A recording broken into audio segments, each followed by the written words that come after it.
I present to you the greatest revenge of all time. Our story today begins with our desperate protagonist fleeing through the forest. And even as he falls from the top of the mountain, he cannot escape his pursuers. One of them calls our protagonist Prince Cheon Yo-woon and congratulates him, as he had been running for over an hour and they only just now managed to capture the lad. The boy tries to argue, saying he did everything they asked, even gave up the academy, so why do they still threaten his life? They say that even though he is a commoner, he still has the slightest claim to the throne. As long as he's alive he'll have rights, and they can't let him live. The leader of the ninjas says that if the protagonist surrenders, he'll have a painless death, but the boy refuses, saying he'd rather fight to the end. I like this guy's spirit. The ninjas move to finish their mission of eliminating the protagonist, who tries to resist and fight in some way, but he can't. Caught by the neck, the ninja still jokes, asking if that's all he's got. At that moment, the secret blade shocks them all.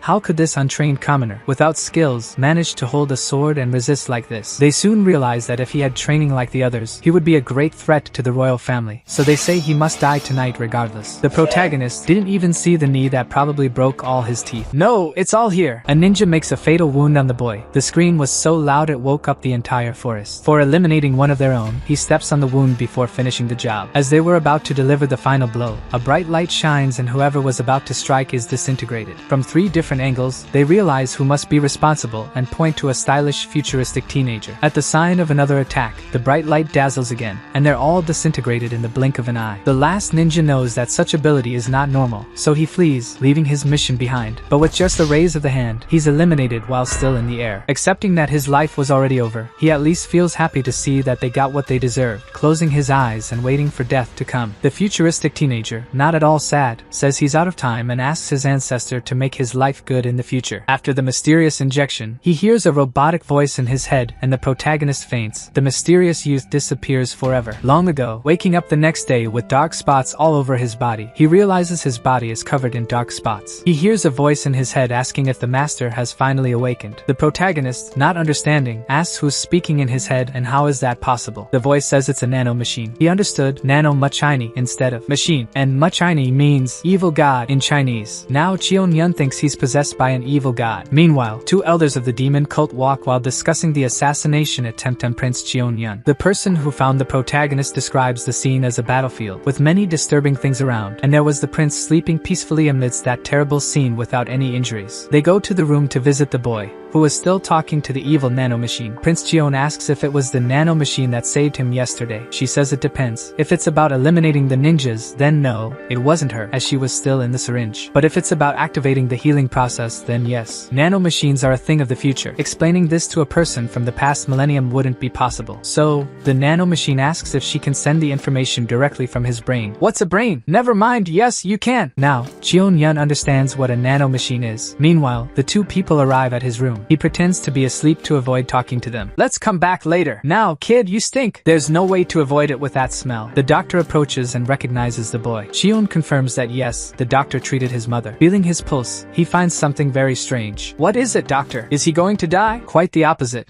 His body is in great shape. He's perfect for a martial artist. These dark spots on his body are toxins being expelled. Did he take some kind of super secret special medicine? Thinking about it, the protagonist wonders if the evil god in his head is real. The demon cult was formed by several families, but only 6 core sects. Every 10 years, the demon cult's academy opens to train the best warriors of the generation. When princes join the academy, it's called the period of great battles of the heirs. The doctor doesn't find answers, so he just prescribes some tonics for further recovery. When he leaves, he wonders how someone can improve so much overnight. When the prince was young, he thought he would die due to his fragility and lack of knowledge. But now he can learn to fight and stand among the best princes and even compete against them. Cheon Yun is alive today only because his guard, Jang, protected him. Now he orders him to go take a bath, clean up, and change clothes. In the bath, he decides to test his healing ability. Using a blade, he cuts himself deeply. Before his eyes, he learns that his body can regenerate very quickly. He didn't believe the voice in his head, but now he sees that it's true. Moreover, the nanomachine has made his body incredibly powerful. Later in the library, another thing he can do now is super fast reading. He can flip through a book in 10 seconds and absorb all the content. I imagine myself at my school with this. I would be amazing. Now that the rejected prince has discovered his new infinite potential, he can now get revenge on all those who treated him badly. The first one to suffer at his hands will be the prince who sent the ninjas after him. This same boy received information that his family's ninjas failed to carry out his order to eliminate the bastard prince, tarnishing the name of the demon cult. He says he'll deal with that bastard at the academy. The next day, the protagonist was thinking that today is the day he'll join the academy. It would be good if he had already learned some combat skills before going to the academy. He watches guard Jung train, then the nanomachine asks if he wants an analysis of the guard's movements. He stays there for almost an hour watching the movements while analyzing. After that, the nano informs that she has finished analyzing the guard's movements. It's installed directly in his brain, and he tests it to see, and it already works 100%. No, actually, not quite. At least one thing doesn't work. He has the knowledge in his head, but the muscles aren't used to the movements of this martial art. So he has to train the muscles first, but she says he can also make changes to his body. He won't even need to train to use the technique, only it will hurt. He accepts, and it doesn't hurt that much, but when it really happens, he faints. When the prince's protector remembers that he's alone, hours in a place where there are people who want to kill him, he rushes to see how the boy is. Arriving there, all he finds is the prince passed out in bed. He also sees that the son of a bitch destroyed the room's floor. Astutely, he also realizes that these footprints are from his training movements, and that the prince is watching his training secretly, and training secretly too. It's true, guys, a lot of training indeed. Nano training. When he wakes up later with all DLCs installed, his knowledge and body are now ready for fighting techniques. He tries to use the technique again and breaks the floor once more. The next moment, the guard arrives with the boy's breakfast, who hides the broken floor with the table. He thinks the guard didn't notice. The protagonist remembers that this will be his last day with the guard, as he's going to the academy. It's been almost 5 years since his mother died, and the guard has been taking care of him since then. Then the guard removes the table and asks since when he learned his dagger technique. Prince Cheon is surprised, as in their culture taking others' techniques is forbidden, and that's what he did with the nanomachine, so it's unforgivable. But instead of getting upset and judging the boy, the guard is happy. He hands over the technique manual and tells the protagonist that he only didn't teach him because traditions don't allow it. But since he learned it on his own, he did well, and he cries.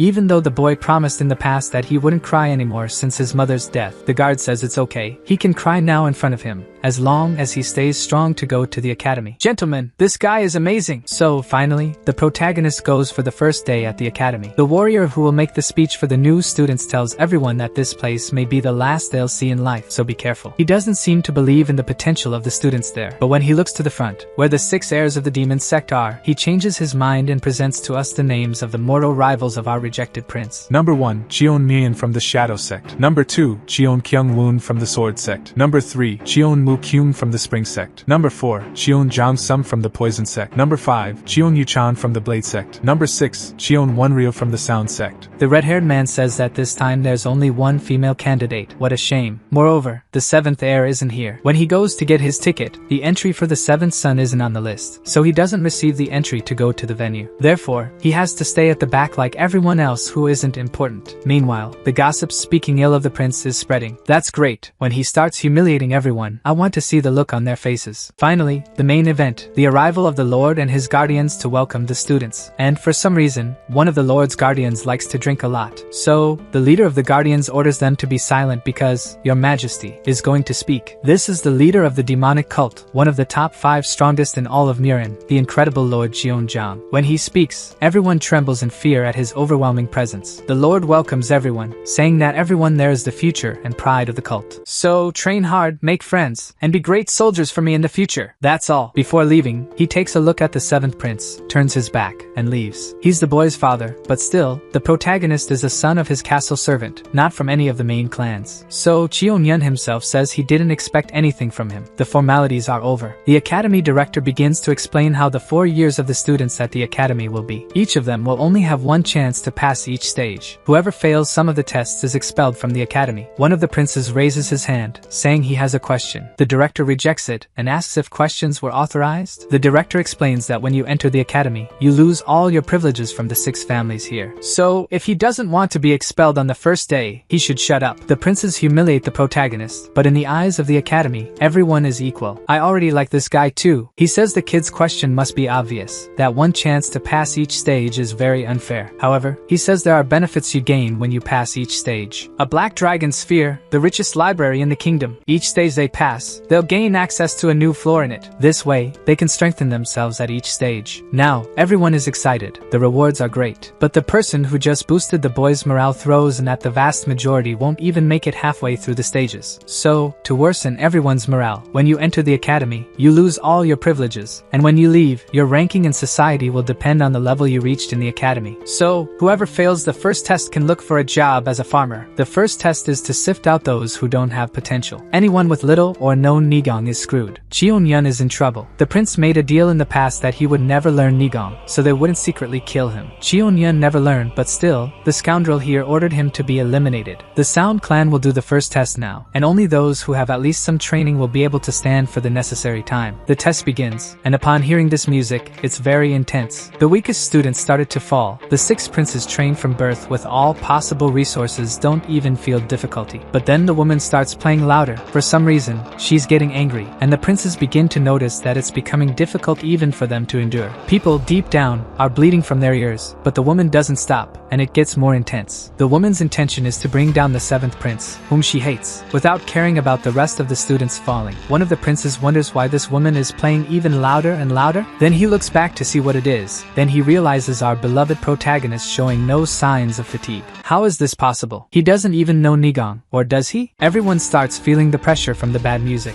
The old woman holds a grudge against the protagonist, and will do anything for him to fail this test, so she keeps increasing the music. She crosses the line. Even the princes would fail if the director didn't intervene. He ends the exam. The nano machine that has total control over Cheon-yun's body blocks his hearing, but realizing that almost everyone nearly died here, and he, who has no kind of training, doesn't seem to have been affected by the test, would be very strange. When the test ends, he orders the nano machine to inflict internal injuries on him. As a result, he vomits a little blood to make a scene. Proud of this kid, he already passed the test, deceiving everyone with intelligence. Besides, he gained the respect of the redhead when he sees that the boy doesn't have a drop of Nigong. The kid passed the test only with the strength of determination. He sends the boy to the infirmary and goes to exchange some words with the Elder of Sound. He says she went too far and failed almost everyone, besides almost killing one of the sovereign's sons. She admits she was wrong and went overboard. Then the redhead says the boy doesn't have a drop of Nigong. She says she doesn't believe it because it doesn't make sense. The director insists he checked himself. The kid endured everything in determination. The 2 guardians who don't seem to like each other face off a little, and then the redhead asks him to leave. He says he will, but it's not because he ordered, it's because the drink ran out. The princes feel something coming their way. They don't know if it's their power or the strong scent of alcohol. The drunk guardian leaves thinking the boy is amazing, endured everything without any energy, while these excited kids are hopeless. The redhead admits that he also liked the boy and that if he weren't of royal lineage, he would take him as a disciple because the kid has potential. The other princes also got hurt by the test, but no one seems to have cared about them. In the infirmary, the doctor, upon hearing that there's a patient coming, gets excited to be able to work. He asks what happened. How many stabs did he take to be bleeding like this? The guards say it's not that. They're internal injuries because he resisted the attack from the Sound Lady for a long time without having any Nigong. The guards leave now, but one of them takes a look at the protagonist before and says that this kid isn't as bad as minutes ago. The nano machines healed him from the inside, so he's just pretending to be injured. A drunk guard breaks the door, entering the place, leaving the doctor annoyed. But because of the hierarchy, he can't complain much. Meanwhile, the boy pretends to be injured and sleeping, but the guardian approaches and says hi. He asks until when he's going to keep pretending to be asleep. He keeps pretending to be asleep,